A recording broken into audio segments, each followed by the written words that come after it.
have shame. You gotta be working to get the woman in the way. Kick the beat and get your hands in the air. Shuffle the beat cause it's an African affair.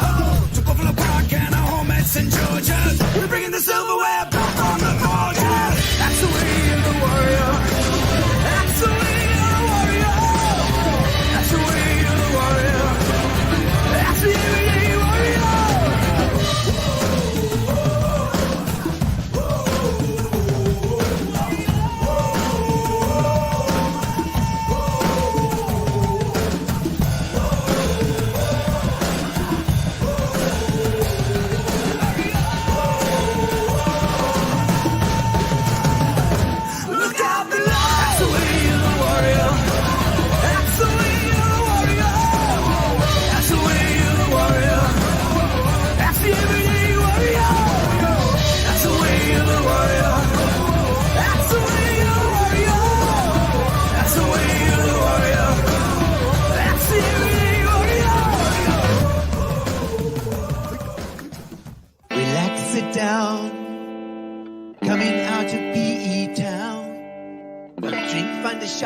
Never mind your liver, get to Gino's spot. Gino's spot. Get to Gino's spot. Gino's spot. Have a laugh, have a giggle, and exercise your middle. Have a Gino shot.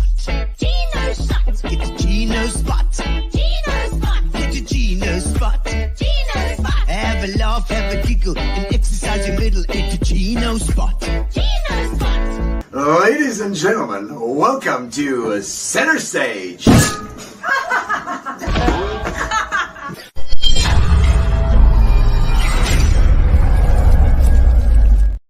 All right, and here we are, ladies and gentlemen. Welcome to Gino's Spot. Today with a new camera angle. How do you like it? Every single Tuesday, Gino's Spot comes on your computer or your phone. It pops up if you have subscribed to our YouTube site, so please do that. If you're watching on Facebook at the moment, make sure that you subscribe to the YouTube channel because it's the best place to watch it. And then also, obviously, you can subscribe. You push the little bell. It costs you nothing, and every single week you can find Gino Spot, and it'll pop up and say hello, it's Gino Spot on Tuesday at 6:30, and you can see who we're interviewing because every week it's somebody interesting from Gqeberha, also from East London or from anywhere close by, Port Alfred, Queenstown, whatever, Port Beaufort. We'll take from anywhere in the Eastern Cape. We'll take you. If you're normally an entrepreneur or a business person, somebody who's got an interesting story that we don't care who it is actually, as long as you're interesting, and we pull you on. And every single Tuesday at 6:30, we put a stake in the ground to see our guest or whoever we've got, the person we've got on the show to have a bit of a stake in the ground for their history and see what makes them tick. Right, so we've also got some things coming up which I have to tell you about, and that is with Center Stage. The Center Stage bunch are at it at the moment. As you can see, Creedence Clearwater Revival at the Bowling Club on Saturday, on the Friday, and this coming Friday as well, 24th of May, the Magnificent Seven. We have a few tables available still for that show. It was completely sold out at the Hellenic, so we have had overflow and people asking for it, so we have put on another show that is this Friday at the Bowling Club on the 24th of May. So get your tickets from Wendy or from Quicket. And then also on Saturday, something special. Have a look at that Creedence Clearwater Revival show at the PE Bowling Club. We've got our original band all together again. Our Center Stage All-Star Band, including Mike McCauley, who's coming all the way from Cape Town, and Wayne Cullis come all the way from Miami. And we've got together and we are doing the Creedence show. And the Creedence show is just, for me, the closest to my heart. It is rock and roll all the way. And in that venue, with that little low roof and a nice intimate venue with that band, it's going to kick ass. So make sure you get there because that show is going to be insane. It's going to be so beautiful. And then also Barry Hilton as well is coming on the 31st. Here to slay. He's also at the Bowling Club on the 31st as well. So make sure that you get your tickets for Barry Hilton. If you're a first-time Barry Hilton, you're in for an absolute treat. If you know him already, well, you know what to expect. He is a local legend, staying now in Somerset West, I think, and he's making the trip up to PE to come and entertain you, to slay you. All right, so don't forget about that Credence. Please push that picture, Gary. The Credence. I want that Credence show. We have still got tickets available. Wayne Callis and the Center Stage All-Star Band, including Mike McCauley and myself, Kanya Matomela and Stephen Herter and Tuba Nyeki as well. Also in.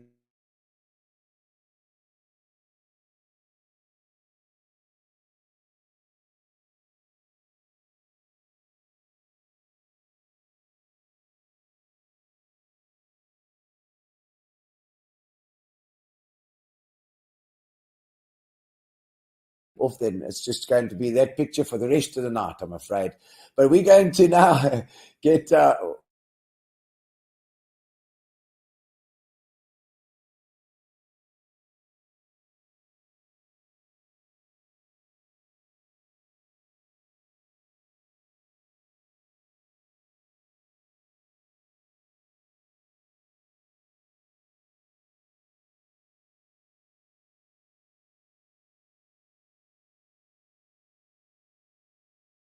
popping. There we go. All right, so we're on again. Can't wait to see Barry, says Mimi. Yes, indeed.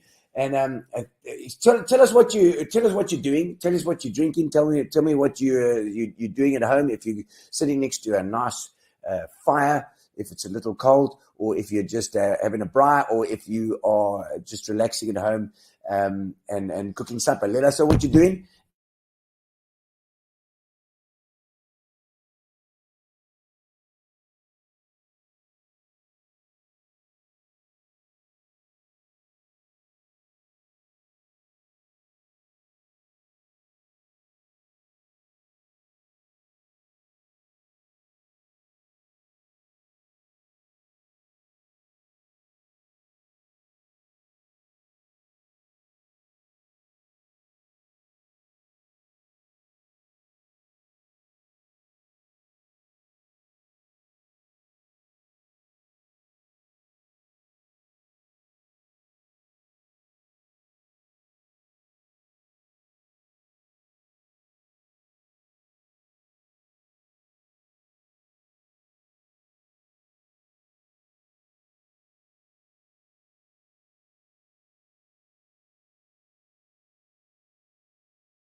All right, we're back online.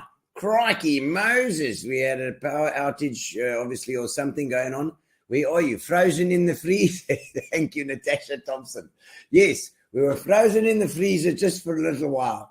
So make sure you tag anybody or anyone that's interested in collegiate tonight, because we have collegiates. Is it headmistress or principal? Principal. It's the principal. Headmistress sounds very, very stern as well. And Louise is certainly not stern. Let's see. Elmarie Sampson, how's it eating sampan beans? Woo! Hey, where are you eating it? Weather Guru's got a scotch. Oh, well, that obviously the Weather Guru, the Samson's not averse to a bit of scotch. All right, let's get our guest on. No more wasting of any time.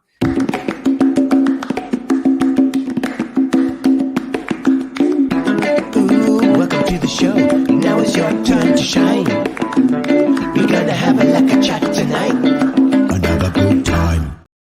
All right, and we're in. Can you believe we nearly didn't make it tonight with our internet? Back to SABC days, early days when they put up a notice when the problem is. Yes, yeah. Technische fout. Yeah. Well, Louise, fantastic to have you on. I'm so glad we could get you. In because it's. I've just been doing some stuff for Victoria House. I had to do it for Victoria House. I had to do a little show there for the junior school. Oh, okay. And we did a little dancey thing, and they went absolutely bedorned. Because I did in the dance. I've got these big.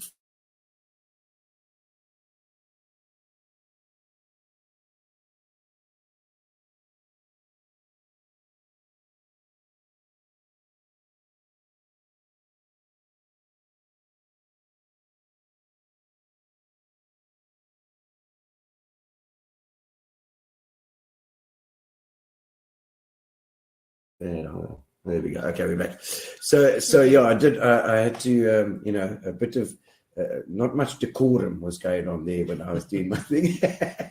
But you're of course at the high school and been there since 2020.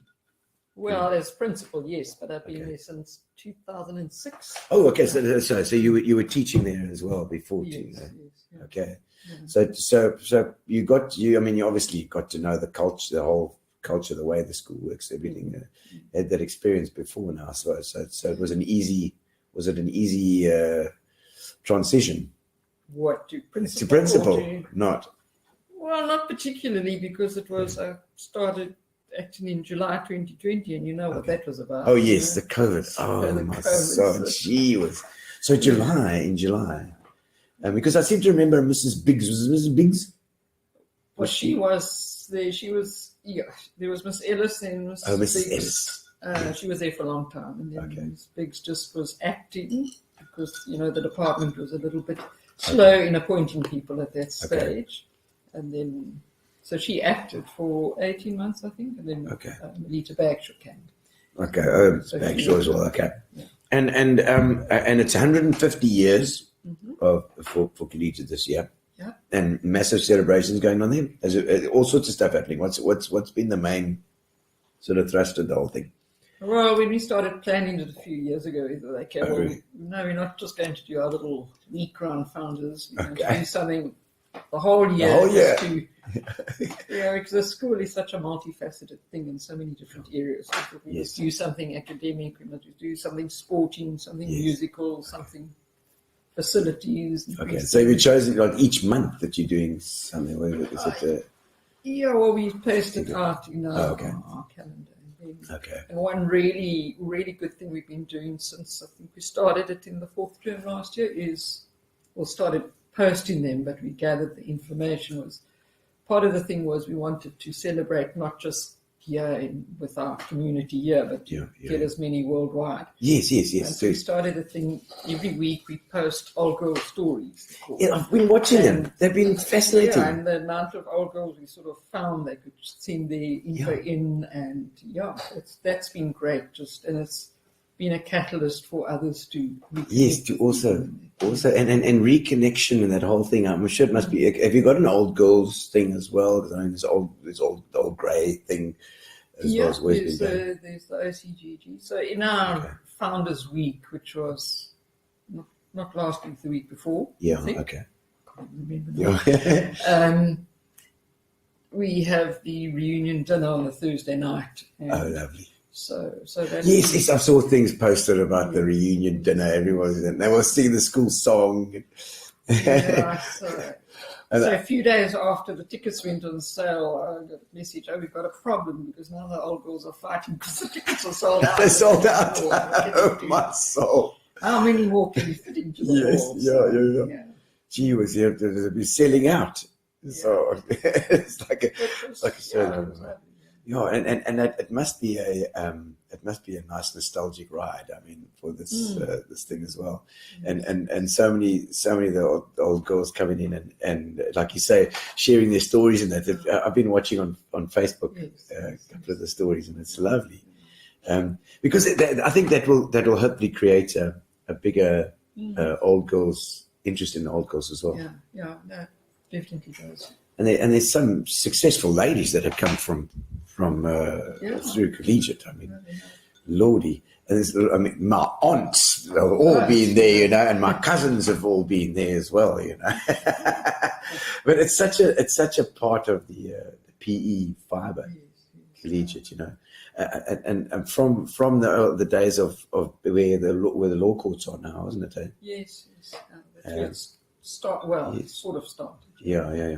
So at the beginning of the year, 1st of February, the school started in February 1874. So okay, middle of the 1874. previous year, the group of women, one decided, all the boys get this education and we've got to send our daughters across the seas. And this is nonsense, and let's start something. So they actually met in 1873 in the Old Grey Institute, where Grey was there, looking onto the donkey. Oh, yes. To start planning, and then they advertised it, and the Herald announced it, and then they got people to sign up, and then they got a lady principal, it was called, and came out from England, and then opened with 38 pupils in Western Road. Yes, Western Road. Okay.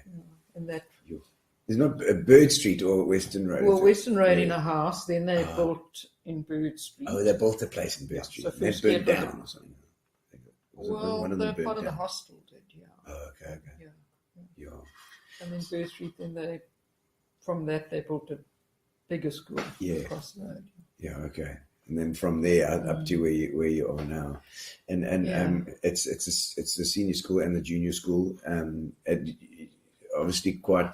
How are they linked together? They're not linked at all, or they. I mean, they're obviously linked on the same grounds, and you obviously do stuff together. But like officially, is it completely separated?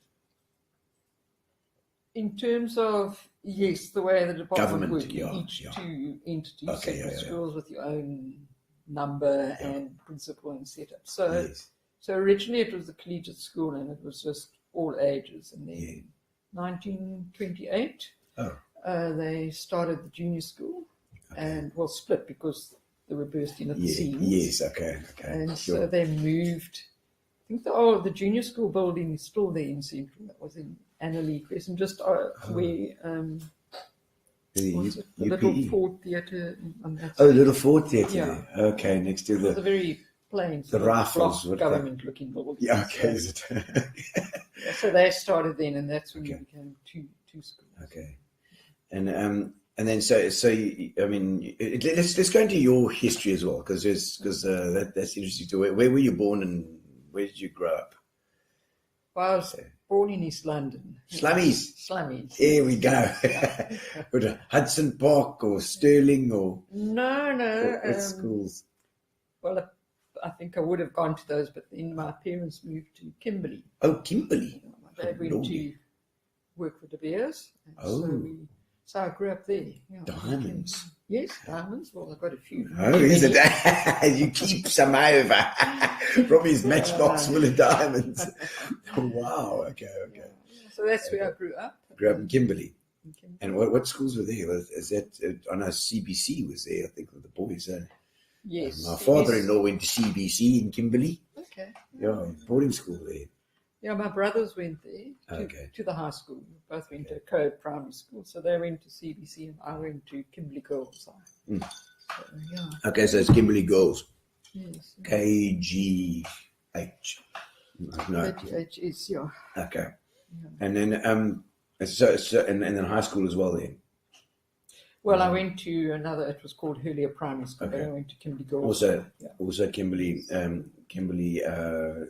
until you finished matric there. Yes. Okay, and then Somebody else who went there is Annette Lovemore. oh yeah, she was on just the other day. Of course, yes, you did say that. I remember that. Yeah.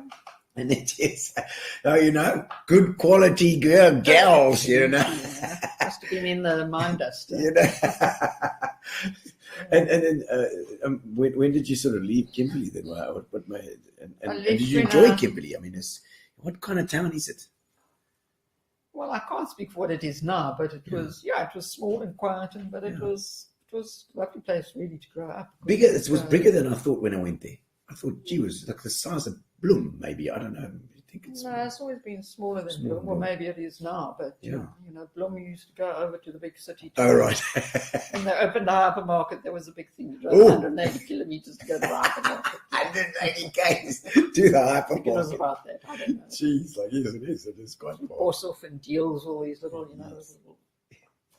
tiny one-horse towns. Yes. Okay, and then through the little towns, and then all these. My grandmother, who stayed with us for a period of time, she used to say as you crossed the border from the Free State into the Cape, oh, the air smells sweet. Into the Cape, you now. From the Freestad. Oh, so very colonial. I love it. It's like, there was a difference, in the air. Yes. Oh, fantastic.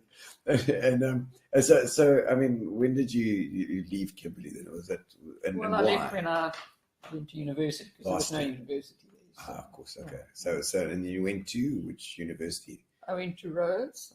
Oh, Rhodes. Rhodes, yes. I did 4 years there, and then I did up to end of honours at Rhodes. Then I went to UCT. Okay. The teaching diploma. Yeah. Okay. You for the because it was different in those days, I think, as well. But you could do the varsities. So did Rhodes not offer? No, they did, but I think I'd had enough of Grahamstown by then. Yes, Grahamstown. Needed to go somewhere else for a while. Yeah. And UCT must have been great then as well. And so you did then. Was it premiered or no? It must be a high school teaching. Yeah. So it was, what was it called? It's called HDE, High Diploma in Education, Postgraduate Secondary. Okay, that was the whole name. Postgraduate Secondary. Okay, and from Rhodes there as well. And Rhodes, I mean, Rhodes is another story too. That's just very. Whenever I think of Rhodes, I think of heaps and heaps of dagga. Okay. But I don't know. What did it say on the yeah, show? I know. That's what I I always tease people who go to Rhodes. Oh, yeah, I know why you went to Rhodes. But a very, it's very good with the journalism and also the drama as well. I mean, when with Grahamstown Festival, we always used to go to this stuff there with Andrew Buckland, and he was lecturing there. This great arts thing as well. And I sense that you like the arts as well, because I know you were. Yeah. We'll get to the stories now because Louise actually reminded me about something, and it completely changed my outlook, because I so remember that when you started teaching, did you then leave UPE and UCT and then come to PE for your first? Was that your first post at VP? Yes, my first post. First post at VP. Can you believe it? And no one was 1988 when I was there in my matric year. Yeah. Hey, so when you were in Camelot, and I made a big banner flag red with the golden lion on it. Yes. What a wonderful Michiel de Beer. Somebody tag Michiel de Beer, please. And also Lani Going. Tag Lani Going for me and Michiel de Beer, because they would love to see this, I'm sure, as well. Because Louise, it was Miss Teal back then that came to VP, and I totally remember that. We did the shows. And you were involved in backstage and stuff, so that's what I remember you from, and with those wonderful teachers at the time as well. David Blake, he interviewed on the phone So he knew. Yeah. He just, I know that. Maybe he was desperate. Oh, was he? I don't But, know. I mean, how did you, how did you come across the post at VP if you were in Cape Town? I mean, did you have people? Well, there here? was the Cape Education Department then, and every 2 weeks they would bring out what's called a bulletin. And I used to go down to Wales Street, used to go to the Education Department in Wales Street to pick up your bulletin. Yes. To look for posts. There were always posts being advertised. And Yeah. then, just applied to lots of places. So. Yeah, okay. And so you applied as well. Just and PE wasn't a problem for you. I mean, had you ever been in PE before then? I know your brother-in-law is Andre. Oh. Well, I got offered 3 posts then at the same time. One was in Somerset West, Swanage Post, and then Clarendon Girls, and then is for East London. East London and VP. But the love interest at the time was coming in. You see, there we go. The Erasmus. Was that the Erasmus? No, oh, was it another love interest? Oh, excellent, man. So there was a PE boykie that lured you down. No, he was what we used to call it at varsity a winwee. When we in Rhodesia. when we were in Rhodesia. Yes. A Zimbabwean. Okay. And so, but he lured you up. Was he working here or something? How did he? No, he was just closer. He was studying at UCT, and he was a friend of my brother's. My elder brother. My elder brother did a degree, then he went to the army, then he came back. Yeah. And did another one. Yeah. Because he changed what he wanted to do. Oh, I see. Okay. So that year in Cape Town, we shared a flat together. Okay, I see. Okay, and but because I'm trying to think. So the love interest got a job here, or he was with PE. Grinica, I think. Oh, Grinica. Okay, so they both construction. studied quantity surveying. Quantity surveyor. Very nice. My father-in-law was a quantity surveyor as well. Everything's just so often with him. I don't know, but so and then you got your post here. So you got that was a good post. Then I think that VP at that time, David Blake, was a great principal. I think he was a nice guy, and it was a nice team at that time. It was a really nice team. And I think that year, there were 7 of us started. And I think of those 7 posts, 5 were new positions at the school because the school was growing. Yes. It was getting busy, yeah. I remember Mike Ashton Smith being there. Yeah, he was there. Janice Webb, we were talking about earlier. Such a lovely lady. And she was my English teacher. And she just really got me. She understood me, and it was lovely. You're saying those were peers back then. It was Mike Webb then. Mike, well, yes, she was of course. Still Janice Bailey. Yes, she was Janice Bailey. Yeah. Yes, she was. Mike Webb. Somebody tagged Mike Webb as well. He's a legend. And Mike Ashton Smith, if anybody knows. There's Lonnie. Lonnie's there. Let's have a look at some of these comments coming through here. Lonnie going, Lonnie, we were just talking about you as well. And Bernie, I hope you two are well there up in Derbs. And so there's Jacob saying he's proud of you. Is it him, Jacob? That's my younger one, yeah. Yes, okay. And then Anton Erasmus, there we go. He's working in Welkom. He's in Welkom at the moment. Shame, I wonder what he did in life to be Ja. sentenced to Welkom. Hoe gaan dit aan Welkom? Daar by die reisies. Jeffrey Applewhite. Yes, Jeffrey, just up the road here. He's especially to long time acquaintance from school days. He's also at VP as well, eh? No.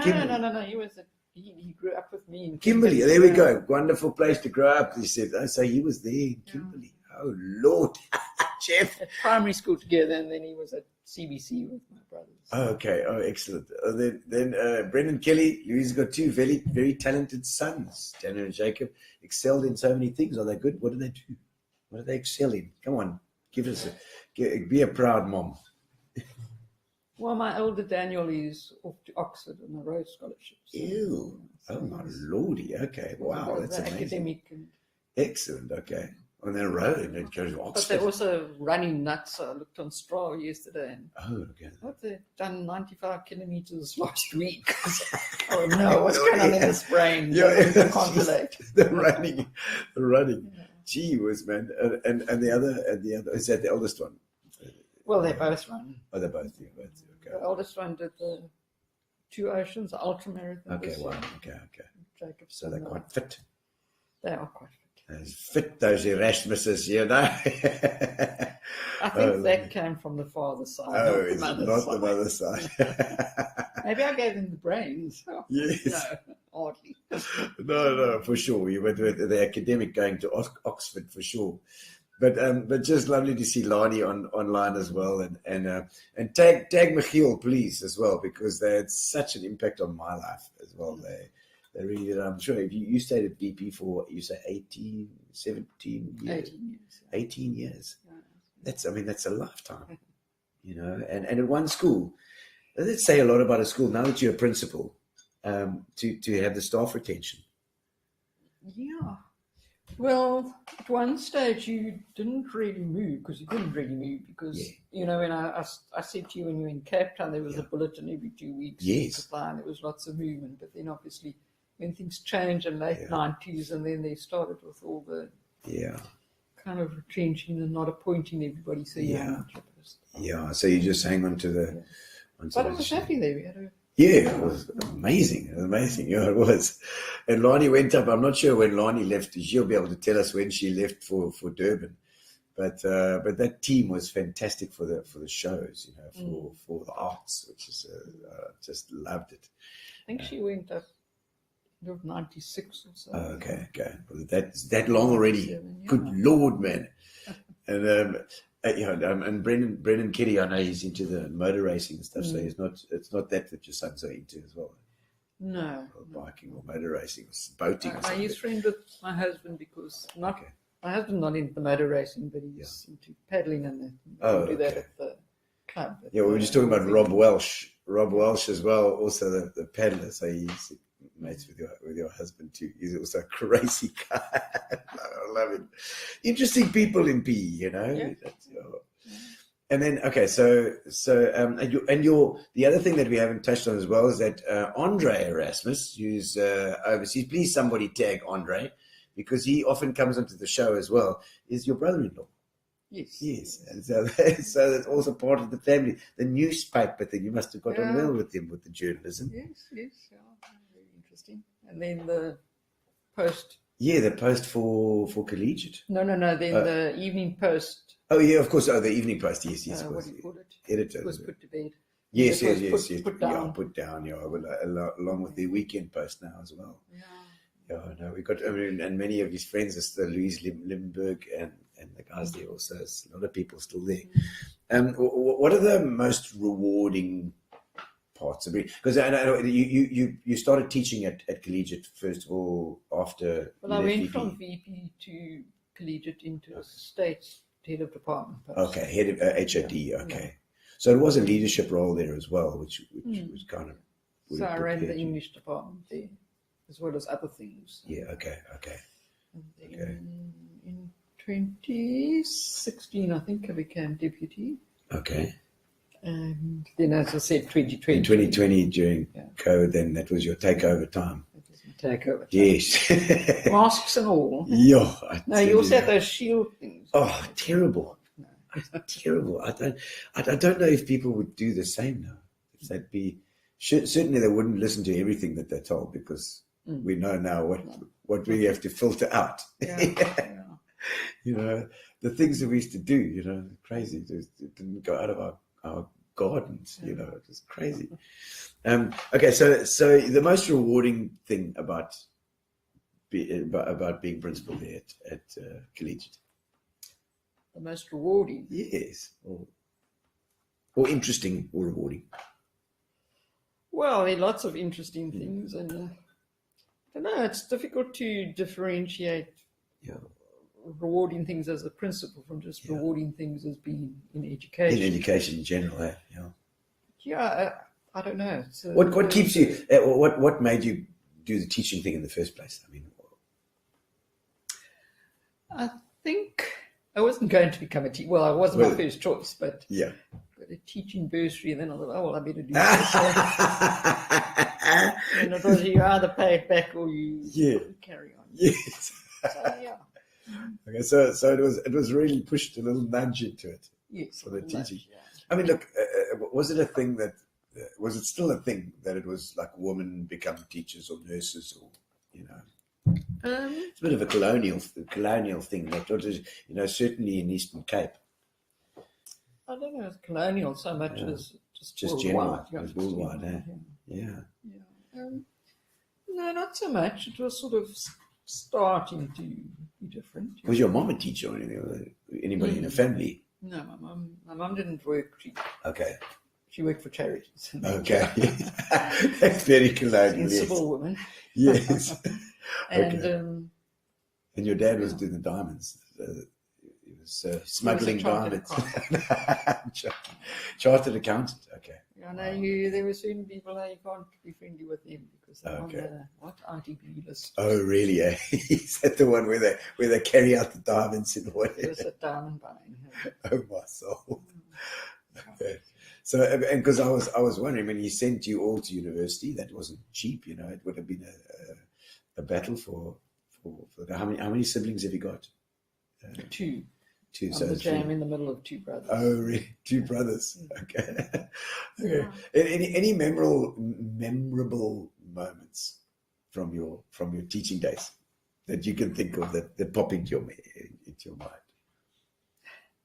Do you remember Hans Ihlenfeld from the days? Yes. Gymnast.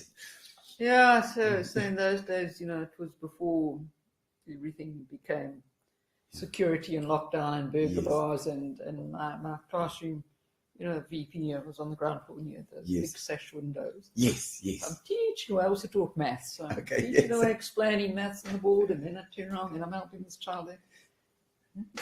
Who's that strange person in the back? And there he was sitting in the desk at the back. He climbed in through the window. And he was an interesting character, that one. He stayed in Mangold Park eventually, I think, and we stayed near him, and I used to pop around. And of course, I think his wife died before him. I think shame, but they were a lovely couple as well. What was her name? I can't remember. Yvonne. Yeah. She was also involved there. I can't remember, librarian or something, or she did as well. She was the what was it called in home economics? Home economics. So yes. Now Hans took me up on a hike up the Bavianskloof. And his son Peter.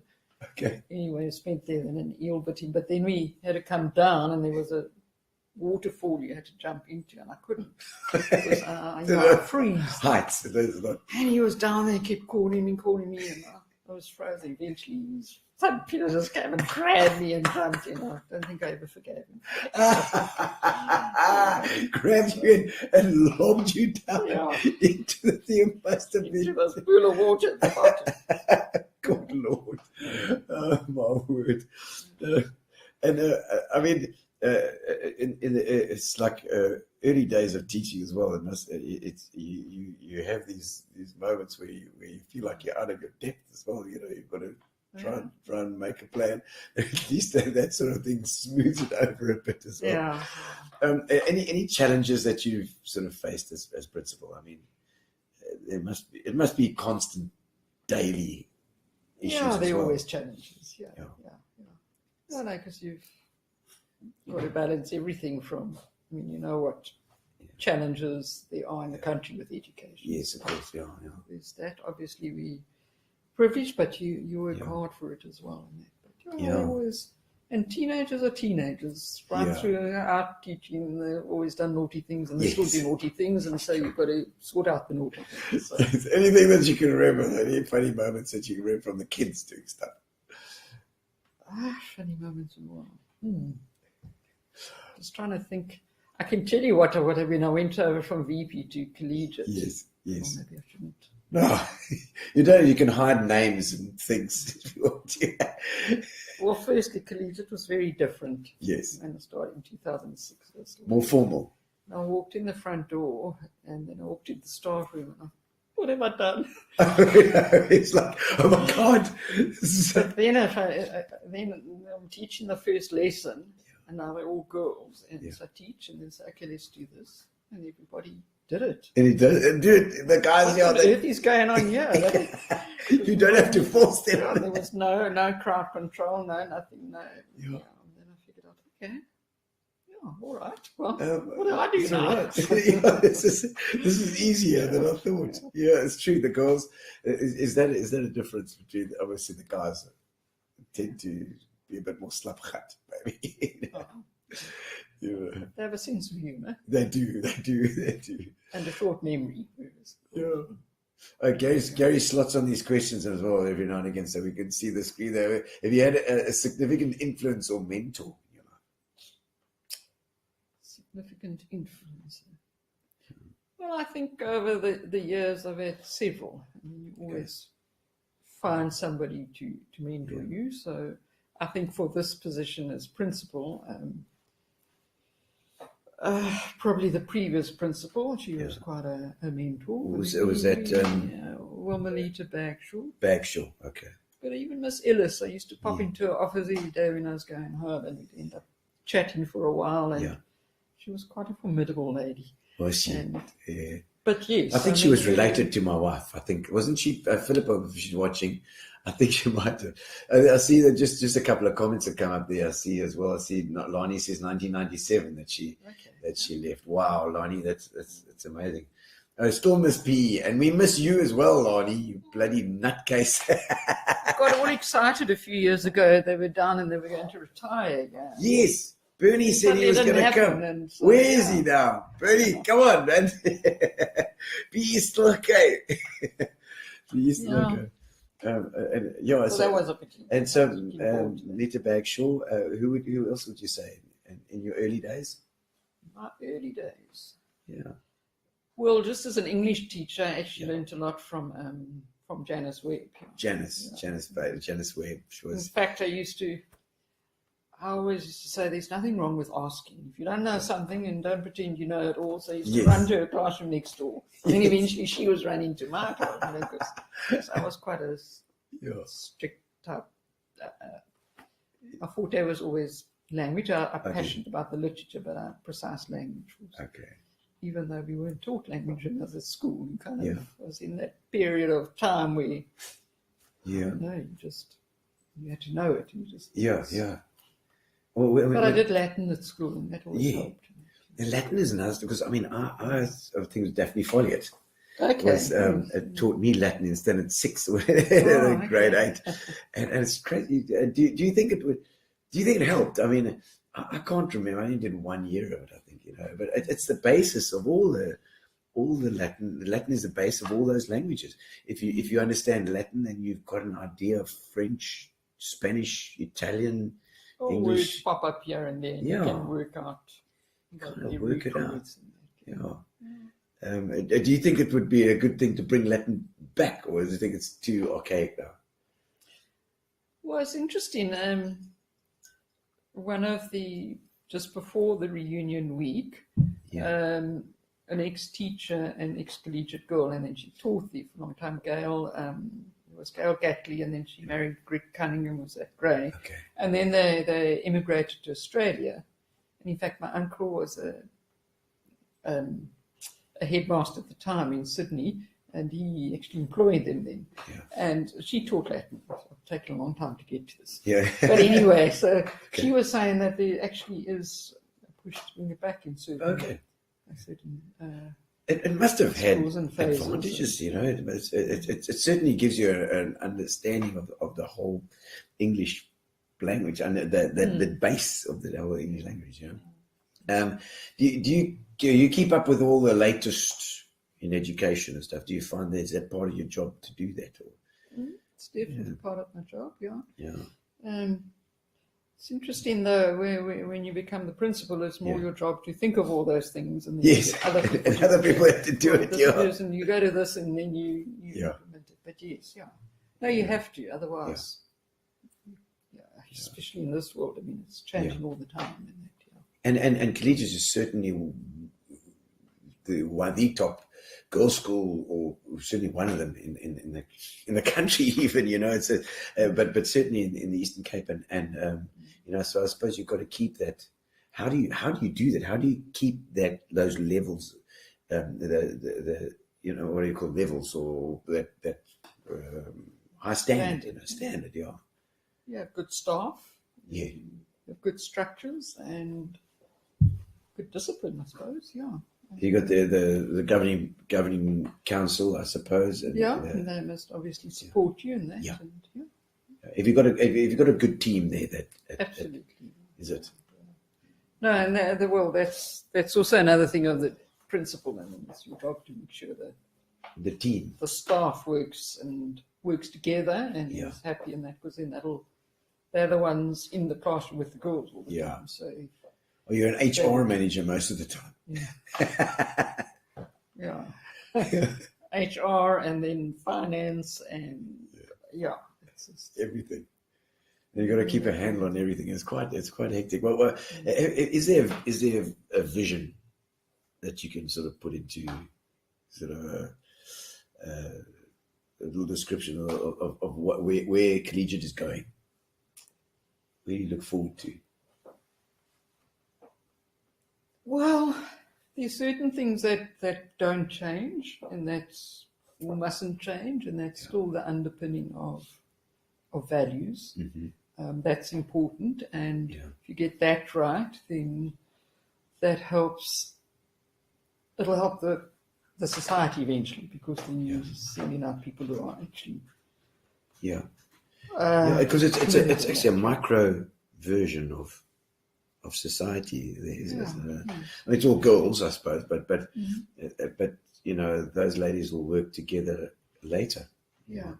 So the vision is really, I suppose that, but then also we pushing quite a bit. Well, we have for a while the whole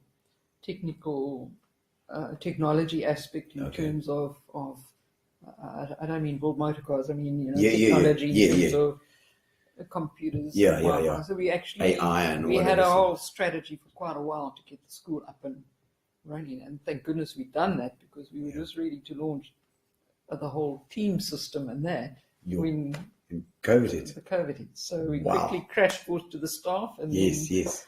all the resistors who've been resistant. No, they don't want to do this. We don't want to do that with them. Just leave me with my whiteboard. Suddenly, they had to do it, but we could. So we just carried on teaching virtual classroom every day. They followed the timetables. So I think it was kind of at that time when things were a couple of schools. I mean, obviously there were schools that were left behind, and they had to really pull finger to try and sort things out. But it was at that time when people were looking at it, and then when COVID hit, it was like, okay, it's just accelerated. Yeah. But also in terms of that, if I think of what we've done now, we did a whole STEAM week. Okay. And going back to STEAM, eh? but I mean it was a great week, and we had lecturers coming from varsity who took the science classes and did lots of experiments, but we did various things during the week. And we started that week off with STEAM assembly and chap coming in and talking about artificial intelligence and that role. So that's, we need to get our girls into that and prepare them for that, or get our learners. And then it's crazy to it's a scary thing as well as an exciting thing. And then we had a literary week, which was another highly successful thing, and we had 2 old girls who are published authors come down and speak, and one was Dr. Joanne Richards, and she was fantastic. I don't know if you ever read long time ago the book The Innocence of Roast Chicken. You might have, it was setting, but her story and what she shared with the girls was phenomenal. But that's the whole literacy thing that we need to get going, and then the outreach thing, because coupled with that, we've been doing a project for quite a long time, 150 books for 150 years. We promote reading. Okay. But everything must have a outreach component in terms of not just our schools. Okay. So we've been working with schools, and our head of English drove that quite a bit.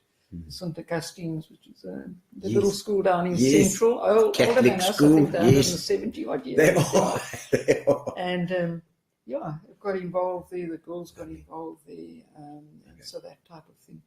And then we've got our wellbeing. So why I'm telling you these things, because you ask what is the sort of vision. Yes, So yes. these are all the aspects. So then we've Okay. got our wellbeing conference that's coming up, Okay. which is another. You need to be equipped with that sense of coping for Yeah. for this life. And Yes, yes. so we have that focus of positive education, and Yeah. because also since COVID, there's definitely been a shift in the people and the anxiety. You're levels saying and coping. things like that. I mean, I just I was watching something the other day that it was a podcast or something, and somebody was saying that you don't realize it, but almost everybody is hanging on in some way. They might seem confident, they might seem thing, but everybody's got their struggle, and there's sometimes feels like you had a piece of rope with one little thread, and they just, you've got to realize that there are people struggling all around you, and so those coping mechanisms. So one of the things that we did is we commissioned a sculpture, our 150 sculpture. Sarah Walmsley, but Yes. also an old girl. This was beautiful. Yes. Okay. Yeah, and she's called Courage, and it's the courage of the learner of the past, the present, and the future. Yeah. And because that courage is what we try to also to be in life and to do the right thing takes courage. Yeah. So we've got a few years ago we did an exercise with the girls to identify 5 courageous women, and they tie up with our 5 values that we promote. Okay. So, the values, the integrity and which was also a whole thing to come up with, the integrity, compassion, respect, responsibility, good work ethic. And then they came up with women who represent that. You've done that. And so that whole concept of courage and being confident, sometimes they're too confident. There's a backlash. Yes. And one of those women is Professor Tuli Madansela, one of the courage, and the place is hanging in our main foyer. Okay. And so we asked her if she would be our patron for our 150 year, which she agreed to.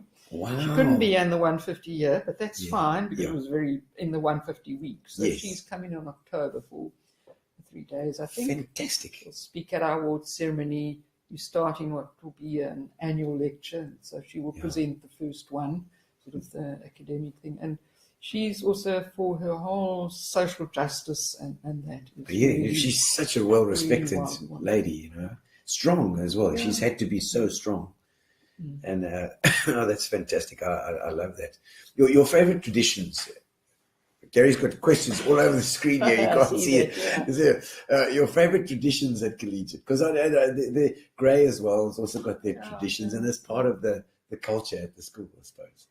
Yeah. Being such an old school as well, you all have these things, Yes. There are lots of traditions, and one gets rid of the ones that are no longer relevant. Yes, yes. But I think the whole, you had a taste of the house system. Yes, yes. At the junior collegiate, and that's quite a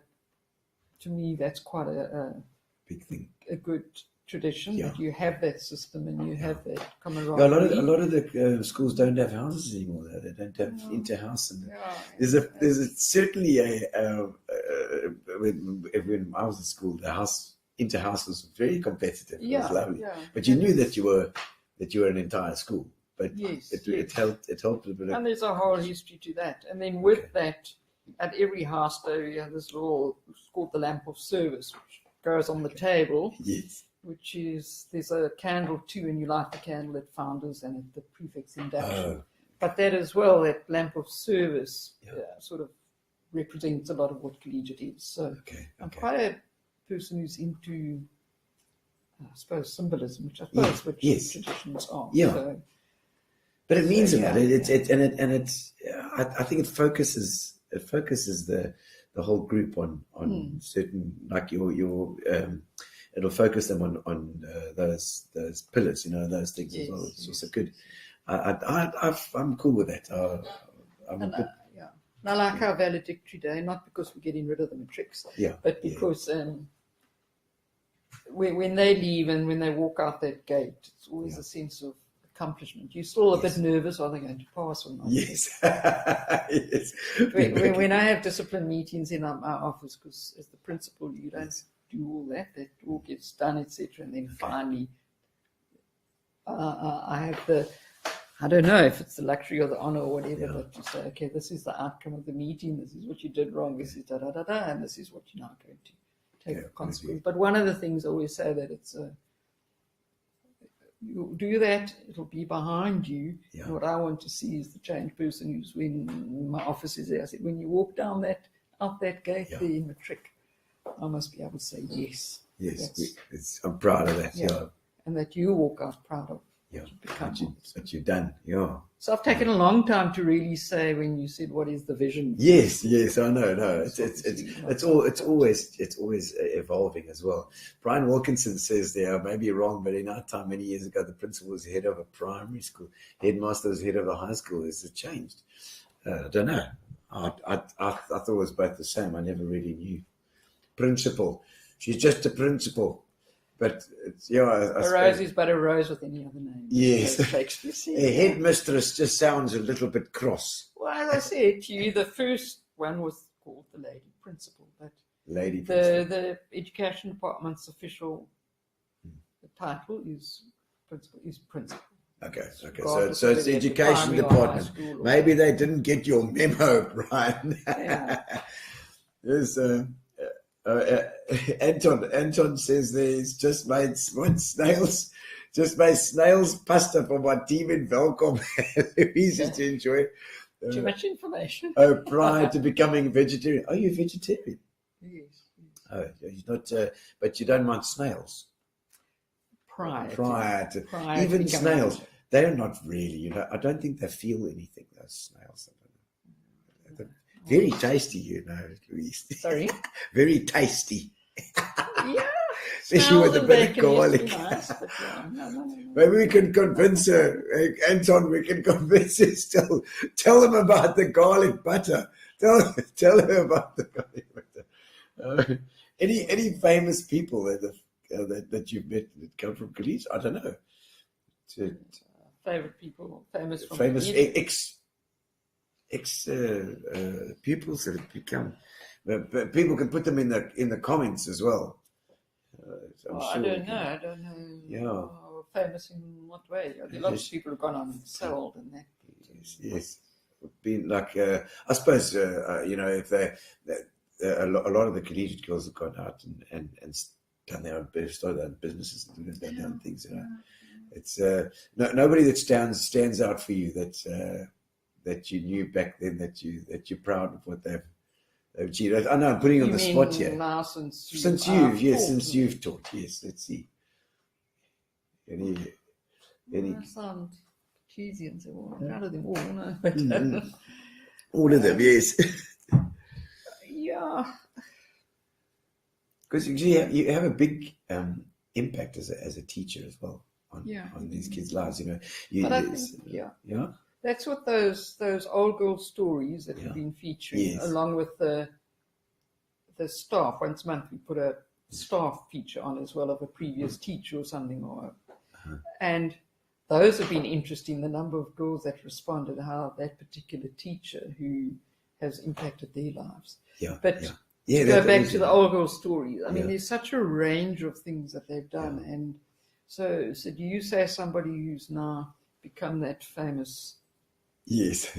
Actress or whatever, is that any more of achievement than that person who's raised the 3 children? Not at all. You're right. You're right. Yes, I know it's it's a bad question, Gary, a bad one.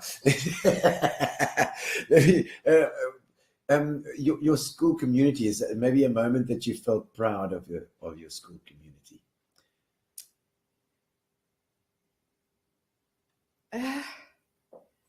Putting you on the spot here lots. Yeah, you are rather. That's right, you can take your time. There's no rules here.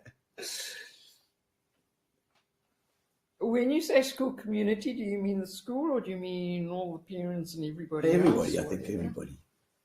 particular I time? suppose the most recent thing was actually on Founders Day. Yeah. In that assembly, and then afterwards Yeah. in the court, The old girls. and the speaker was Niven Potmer, and she spoke really well and powerfully. But just looking there and then saying what I had to say and prepared, you just you feel quite Proud. proud and You're the humble. principal, you know. That's not bad going yourself. As But principal. I think it's very humbling as well. Yeah. You know, it's, Of course. when you actually reflect on that whole thing that you do have an impact on people. Yeah. And Especially when you look back and you just think, wow, like so many girls have come through the school, and so many have gone on to do amazing things. You know, it's a warm feeling in your heart. What would you say sets Collegiate apart from the other crappy schools? I'm joking. Okay. What would you say sets Collegiate apart from other schools? Well, if I think in this time we're a girls' school, so that is quite a big thing for girls and for what the studies about single girls' schools. I'm just trying to think what other girls' schools there are. Is Riebeck a girls' school, I suppose? Yes, that's in Kirchhoff. And yes, But, there's St. James Girls' School, which not many people know about. No. But it's down in Shorterville. Okay. And it's a small school. It's a Roman Catholic school, but around one of these that are Roman Catholic, Yeah. but under the department as well. Okay. Yeah. So it's a bit. So we've had a twinning thing, and over the last Okay. I don't know 5-6 years. St. James. St. James, yeah. Okay. And then otherwise in P, I don't think there are any others that I can think of. No, that's it. It's DSG in Grahamstown, I think. Yeah. And so do you have? But obviously our results, we do get excellent results. Yes. And so from that we wouldn't say tick the box, but that definitely is a proud. And you see that in the bachelor passes that we get. Yeah.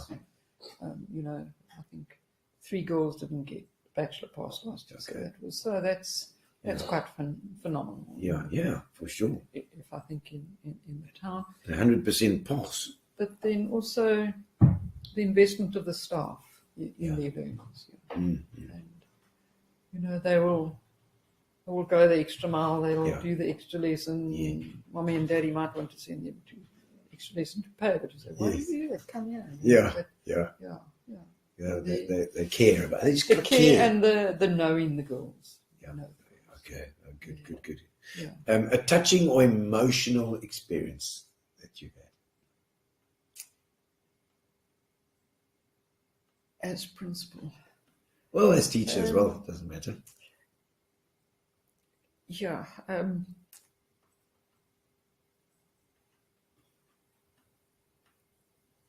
I think I remember, I'll give you one from a long time ago when I wasn't a principal and at VP. Okay. And, it was a valedictory thing again. Yeah. And I suppose I won't mention his name. He did go on to, you'll probably remember him, but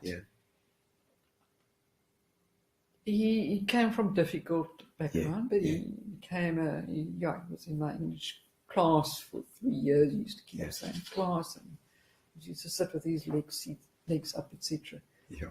And at that, here was this big boy who sobbed and sobbed and sobbed throughout the ceremony, and then afterwards he just, my gown was completely sodded. Was with that his shame, tears. man?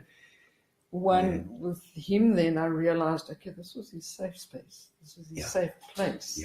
Yeah. And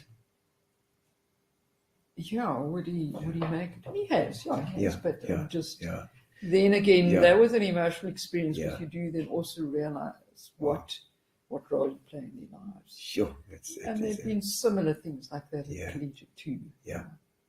Oh, that is as a teacher, then you've totally done the right thing, It's like if that's the result.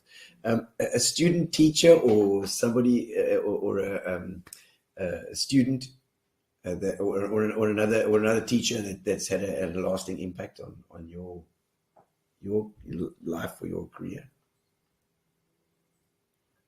Well, again, it's different people at different times, I suppose.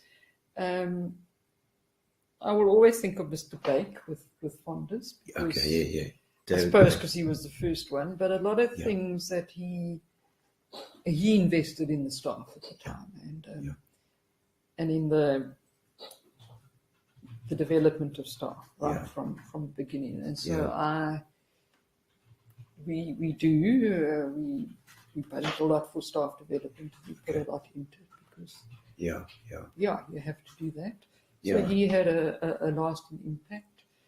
And when you think back to that now as principal yourself, you I'm sure you try and emulate all these things that you've had before, that you gained.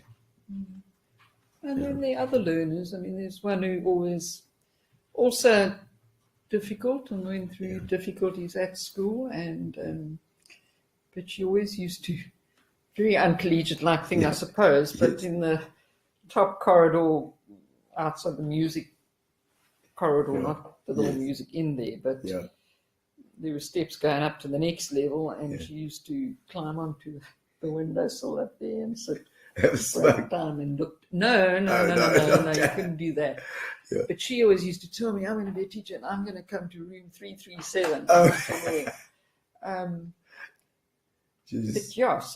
so she stayed with me. Okay, I mean, she what she wants to do. Yeah, she hasn't done that, and life packs went down different. But you never paths, know. But if you hadn't been a teacher, what if you'd had from the beginning said, okay, well, I don't, you can do anything you like. What would your choice have been back then, and then looking back on it now, what would you really enjoy? Oh, my choice back then would have been to do law. Law. Yeah. Okay. She was like it was an LA law kind of thing, fighting in the courtroom that got your. Well, no, I remember I grew up. Part of my schooling was with no TV, so right, yes, of course, yes. And then it came that on one night you had English, yes, and Afrikaans, and then it was only 2 hours a day. You had TV, and Dallas on a Tuesday. Poor Man and Thornbirds. Thornbirds. I don't think there were any legal series by the time I went to college. Really? Okay. So that legal thing was just like you. And I always used to tell my father, the first lady judge in the country came from Kimberley, so. Oh, what's the problem? I can't have you. You see, so that's already instilled in you. And when you look at, like you're saying, Tuliman, Malansela, and these people that are come, I see. Anton says Pam Golding was amazing as well. Was that talking? Did she do it? She was an old collegian. Yes, okay. You see, I forget. There we go. There's a famous one. Anton, well done. Pam Golding and then Alan Gray of Alan Gray. Yes.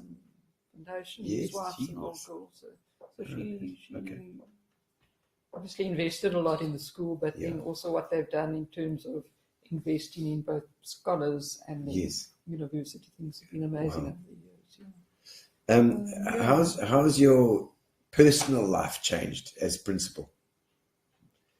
Are there any limitations of things? I mean, I don't want to focus the question. But boys were still at grade junior and growing up, and I wasn't a principal then. Daniel said to me, "Mom, I think you must become a principal, because all Mr. Pearson does is he walks around the school and then he watches cricket." So I thought, okay. It sounds like a... But it hasn't worked out like that. You sit at your desk and you have to remember to go out your office and... yes, I'm sure, because you're sitting doing all sorts. Hours, longer hours than the teaching side, I suppose. I don't know about longer hours, but you do work. And the stress. Is there more stress? Yeah, the stress, because in the end, when things go wrong, it's... The buck stops. Yeah, even if you didn't do the wrong thing. You have to take it as well. As principal, I need to take responsibility for this. Oh my word! There's some of the challenges in dealing that you're dealing with at the moment. I mean, look, this could be said for all schools, I'm sure. But with the learners now? You know, some of the challenges that you have. With respect to the learners, you mean challenges that we get from them, or Yeah, or things you have to deal with as teachers and principal, I suppose. I suppose social media is still an issue. Okay. And I mean, we put a lot into it to educate the girls. And Yeah. ironically, I sort of think a lot of them are far more aware of the dangers now, but you still get those who do things wrong. We say, well, rather do it now, but then out in the adult life. But yes, that's still a challenge. Social media is a big thing.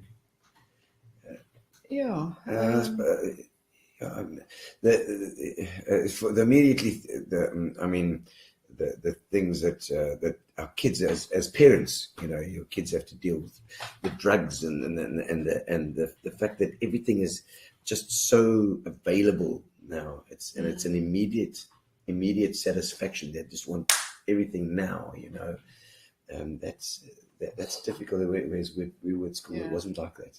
And then there are other challenges such as, well, there've always been people who don't read, but I mean, if I think of the actual learners don't seem to the level of, I must be careful how I say it. But if I, Marcus, go and moderate a script now or something, and I think of, okay, what was it, say, when you were in the trick, they're quite different, and I'm not saying one's better, the world changes, and the world is changing. But with that... Particularly as an English teacher. Yes. It's difficult for me as an English teacher. Could of, should of, would of. Yeah, well, that's always been there. But then I think, if they don't expand their vocabulary, how are they going to get jokes one day? And that subtlety. And, I know. It's that. And then the correctness. Maybe politically correct, and everything has to be correct. You know? Yeah, you have to be careful what you say. And it's social media just like amplifies all that rubbish because you just keyboard warriors. Yeah, that's the thing. Yeah. So, if I think of go back to VP then Willie Lecoch, you remember him? Yes. I think he used to make people go stand at the wall outside or something. If you did that, you would be... hang them by their shoes out the window. What do you mean? So those are fun stories, but if you were to try and do that today, I'm not saying by any means it was ever go back. No. But you never get that right. You're right. Yeah, you have to be teaching. Yeah, I must maybe be careful. All right, no. Well, I'll tell you what we're going to do now. We're going to go into what we call the getting to know you section, which is like some quirky questions about your own, the kind of person that you are. So let's go. Let's do that, Gary. We'll save the. See, he's got a question up there as well. Get to know you, get to know all about you. I don't know. Just think of Julie Andrews. Is that what the playground's like at break time? Getting to know you. The hills are alive. Oh no. Okay, so first of all, anything spontaneous or crazy that you've done in your life? Are you that kind of person or what? People wouldn't say I'm a very spontaneous or crazy person, but I suppose I do my things every now and again. Like I decided now I wanted to go to Canada, so I went to Canada at a Greyhound bus ticket, and I went from the one side to the other side. So, really? On your own? Yeah. Good Lord. I mean, I organised to see people on the way to have stops. No, but that's a brave thing to do, actually. I'd say. Yeah, maybe not crazy. A sensible thing. It was in winter, and so I still. Yeah, it was in apartheid time, so it was in the end of '87. You were still Louise Teal. Louise Teal was very brave. Yes, I couldn't get a visa there because the Canadian embassy had withdrawn from South Africa. So then the student travel would get it through Zimbabwe. Then they stopped that. So then you actually had to go for an interview so you could get it. I was going to fly to England, but then.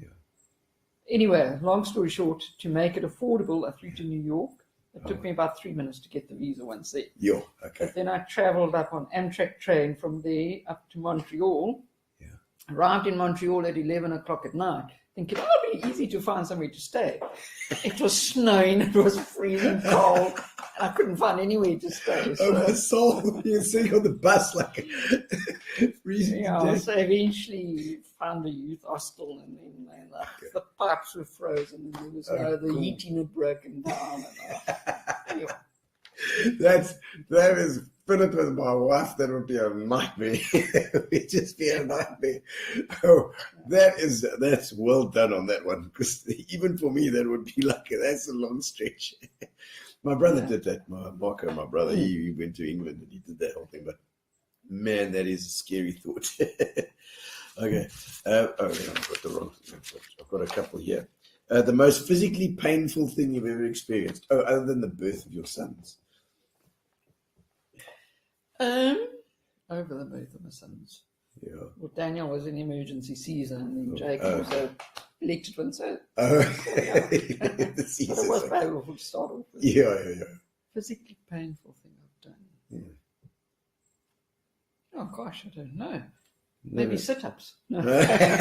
You're not a big exerciser. You don't like the exercise too much. Yeah, I don't know. Did you do sport at school? Went to sport. You were Well, your my English teacher. headmistress wrote on my testimony, I'll never forget, Louise takes a leisurely interest in sport. I like that. Well, now you can just walk around like Mr. Pearson. I played hockey, but I think if I were, when I watched the hockey matches in this first team on the Astro, well, it's a different. Wow. Yeah, a no, different look, game. today it's a different story altogether. The hardest that you've ever worked?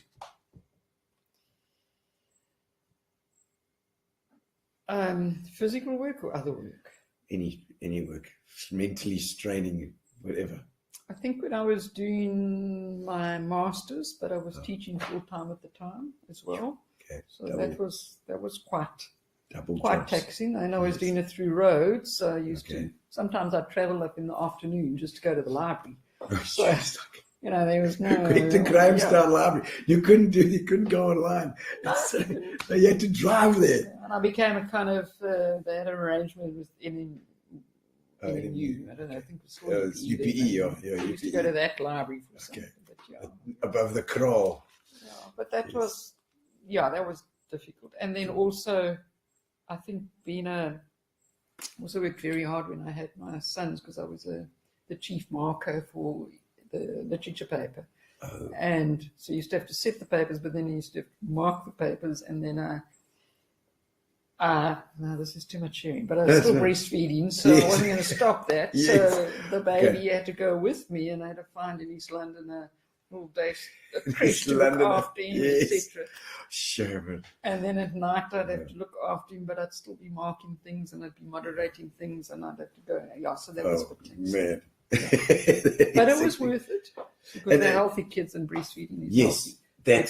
I see that in you. I see that. So that And it apparently promotes intelligence too. yes, no, it's all sorts of good things. Breastfeeding. My Philippa is the same. She's like, breast's best. Breast is best. That's the one. And just a quick concise. What do they call it? Reader's Digest concise story. How you met your husband, Anton. I met my husband just quite actually close to here. Oh. I think it was In the Alcock valley. Street. Alcock Road. This is behind us here. Yeah, Yes. at the time it was the Mostard's house, Corin Knowles. Yes. Oh, yes. Yeah. Yes, I remember she stayed over And it there. was her birthday party. And I didn't feel like going. I said I was going, and then I think I was a bit depressed or something. So Okay. eventually 9 o'clock, I think, no, let me go. Okay. So I drive there, park my car, go inside, and Lisa Thomas comes running up. I've got just the man for you. And she pushes me into the kitchen. And there's Andre and Anton. Anton had just got divorced, and he'd come back to PE, and he and Rob were going into business together, building surf skis. Oh, wow. Okay. So, Rob Rob Welsh. Welsh, Okay, yes, okay. I'm building So I surf always skis. say, well, I met my husband in the kitchen, and he's still in the kitchen because he's the Always cook in the find family. in the kitchen at parties. And how Karen it Knowles, wasn't she at the Whitakers just up the road? I think she was. It was in Yeah, Seven it was, in 7th Avenue, I think, yeah. That's right. Now I remember. I totally remember that. I could probably hear the party from here. Yeah. My soul. Okay. And then you say you met him there, and then that was it. And it seems like what you. So your what I'm thinking about now is that the fact that you got one job when you came straight from varsity, got your first job, stayed there for 18 years, moved to your next job and stayed for. I mean, your loyalty is like unparalleled. Once you stay, once you stick, you stick. Yeah, I guess I do. Yeah. Yeah, doesn't come what may. That's what this, But you've been. I suppose you could say you've been lucky in a way that you were in two good places. Yeah. For as far as work goes. Then one husband. No thoughts about anybody else at the moment. Well, I don't know. Well, he is in Welcome. He's in Welcome. You never know, Anton. No. Let's have a look at some of the comments. Barbara Manor saying Alice Cricker, ex-collegiate girl. Oh, there is another one. There's a famous actress, eh? Yeah. And Pam Golding. Well, we got lots there. I see Daniel's just now completed his LLB. So that's another proud moment for you. There we go. Yeah. Your worst travel experience, I suppose, it sounds like it was the cold. No, I enjoyed that. Oh, is that all right? Well, it was maybe cold at the time. And then when we were travelling through the night on one of the Greyhound buses, and also the heater broke down. Oh, no. You can die then. Yeah, no, you can. Like you didn't freeze to death. Yeah. A worst travel experience, though. Worst travel experience. I think an unpleasant travel experience was also on that Canadian trip when I then got to Banff, beautiful skiing place. Oh, okay. Yeah. And outside Banff, up there were hot springs, and there was a hotel up there. So I thought, let me go there. So go and hitchhiking to get there. In the snow, someone gives me a lift, and then we chatting, and he eventually says, "Where are you from?" And I tell him, and he stops the car, and he says, "Get up, I can't." But I'm a South African car. Oh. So that was unpleasant. Nice. So that was the time. Yeah, the times, and part of something that you just made me remember something really nice from that trip. Yeah. In Toronto. Yes. I went to see in a nightclub Yes. Johnny Clegg when he had Savuka.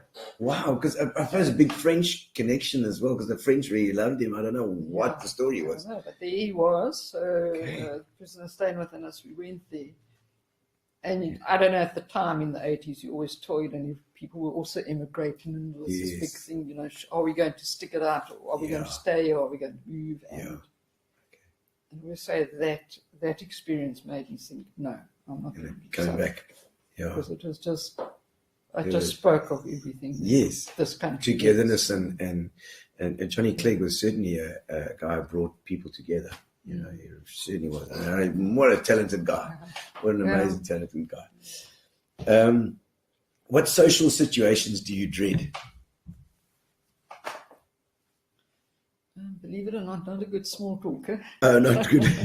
How's the weather? So sometimes when you're having to make small talk and you're balancing a glass of wine and a thing. And, but you have to do it such a lot as a principal. Yeah, I've got used to it. You had to get used to it. My word. Okay. Maybe I shouldn't be saying that, though. No, it's fine. Everybody say, well, that's really, fine. There's lots of people like that. I don't think I necessarily dread it anymore, but I did used to. I was very introverted. Well, I still am introverted, but so you're not that wow person. Not like Michiel and Lani.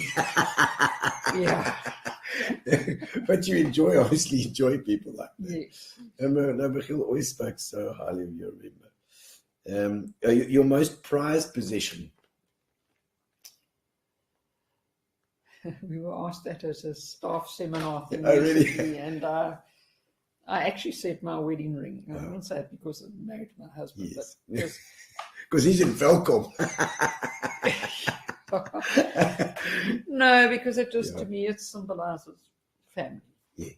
Not just husband and kids, but extended family and what family is. And, so quite a close knit extended family. Okay.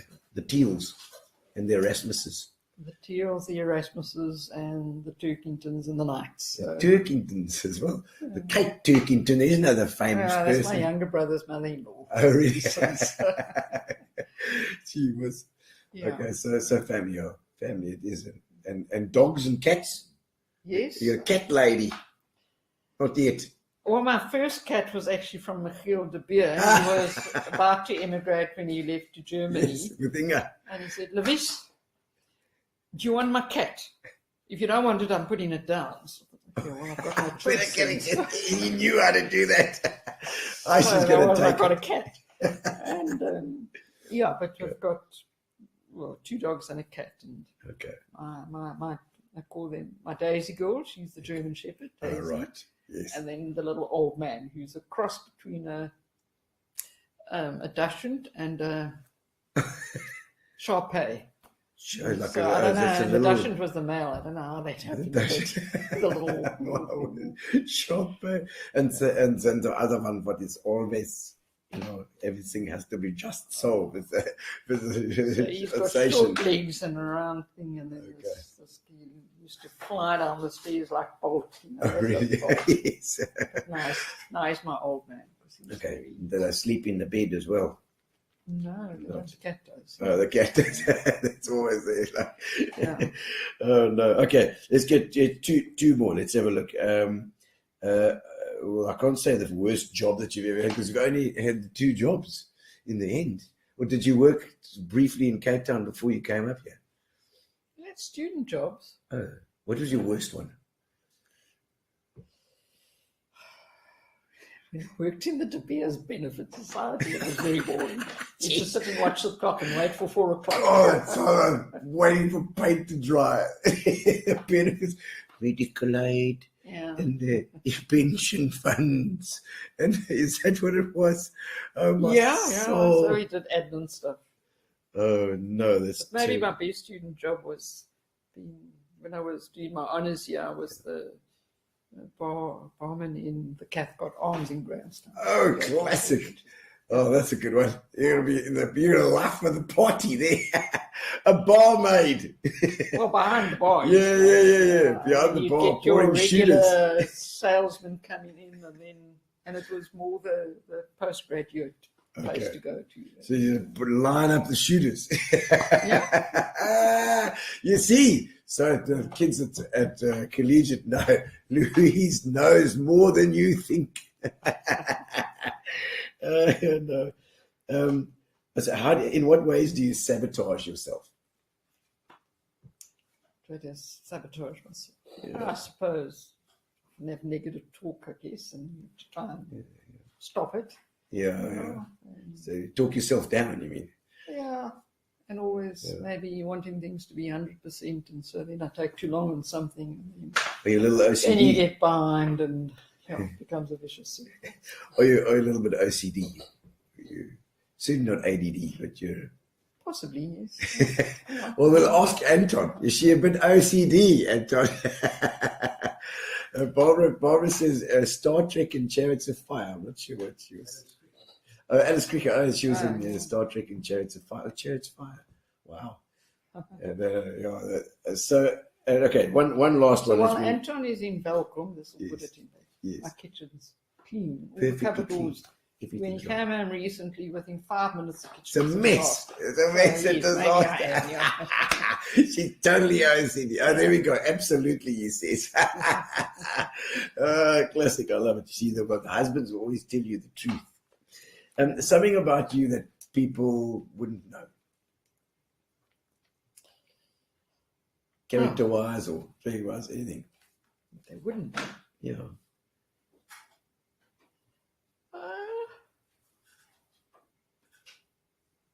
Well, I don't know what type of thing. you want to Look, know. I always like the character ones, character traits and things that people sometimes think. What would you say people think that you like? Well, a lot of people think I'm very serious and stuff. Yes. Yes. Well, I happen to know that you've been hanging out with Michiel and Lani, and that's definitely not going to be boring. But I suppose as principle of thing that comes with a certain decorum, Have you had to change who you are a bit because of the fact that you're principal? Well, slightly, I suppose. I catch myself every now and again because, in assembly, I've always typed up what I've got to say right from the start. From good morning, goeiemorgen, etc. To now we sing the hymn, now we do this, now we do that. Because when I start, if I don't do that, I make jokes or I let something else. It's maybe not the right forum. So sometimes I suddenly stop myself. Here we are, I've got my academic gown on, and here's all these girls sitting in front of me and the staff sitting there. And I stray and I think, what have I said? You should have done that now. Sorry, you shouldn't have strayed from my script. Let's carry on. Let's get back into it. And what about hobbies? So what I'm maybe saying is maybe I'm not so stern because I can be a bit irreverent at times. Yes. Like a bit of naughty irreverence every now and again. Good. Well, then you're going to love my show when I come and do it at Collegiate. And what are your hobbies and pastimes when you're not working? Sure. Well, I like working in the garden. Actually did it for a change on Sunday. Then I stressed that night because now I haven't worked enough. But I enjoy reading, but not doing enough of it. And then I used to really love playing music. Do you play a little bit of music? Or do you play instruments? I've got a piano, but I don't even know if I can still play the grand piano. Well, I think teachers all had to play the church organ as well, but obviously it's not something you have in your home. So no. So those Lowry or some one of those. Did your dad have one? Well, he was an organist. He was an organist. He was an organist in the cathedral in Kimberley. Wow. Okay. Because that's. So I used to go with Daddy and sit on the organ bench with him. Do you think that's where these things come from? Where you're sitting next to your dad and you're watching him play, and you think to yourself. I suppose that's why I wanted to play it. Exactly. That's what I think. These little decisions when you're very young, they kind of push you on these paths. And Lani and Louise was a girl guide. Yes, and Jeffrey Applewhite was a I'm just trying a to Boy think Scout. like he was a Sea Scout or a Boy Scout. Boy Scout must have been in Kimberley. Was right next to Mafeking, of course, which was Lord Baden bloody Powell. We used to have an annual crazy thing that there was a night hike. Oh. And it was always in the middle of winter. Oh, crap. And you had to do the whole orientation thing, first work out everything plot on your map, and then you'd have to hike this competition. And if it was freezing, you'd wake up and your sandwiches would have icicles hanging over them. And your chief will know. Oh, man, a bit cold up there in Kimberley side. And then a springbuck was a Sea Scout. Springbok Sea Scout, not just a pretty face, Jeff Applewhite. Oh, man. And when's your next wine tasting? I need to go to I saw Gary sneaking in a wine tasting this summer. I wasn't invited. I'm very, very disappointed in you. Do you enjoy a bit of wine? A bit of whiskey? Just like a whiskey. I love a whiskey. Not brandy. I'm also not a brandy person. It's just with the sun going down, a little whiskey just on the rocks, I love that. Enjoy it. But I don't like to have that on my own. So with sort of with husband in Welkom, it becomes tricky. Yes, I went up to Welkom. I played at the Super Sport Bar, I think, once because all the Angeleri brothers are all from Welkom, mining town. Yeah. We did all our Latin American stuff. It was fantastic fun. But Louise, it's been fantastic having you on the show. I'm not going to keep you any longer. We've got a competition that we do as well. Okay. Before we go, we do he's got the. There's some stuff here. But we give away a case of Fitch and Leeds, who are our sponsors. And thank you to Fitch and Leeds for sponsoring. And we have a winner. Here we go, Olga Williams. Olga Williams was watching. We have a winner who will be posted to you.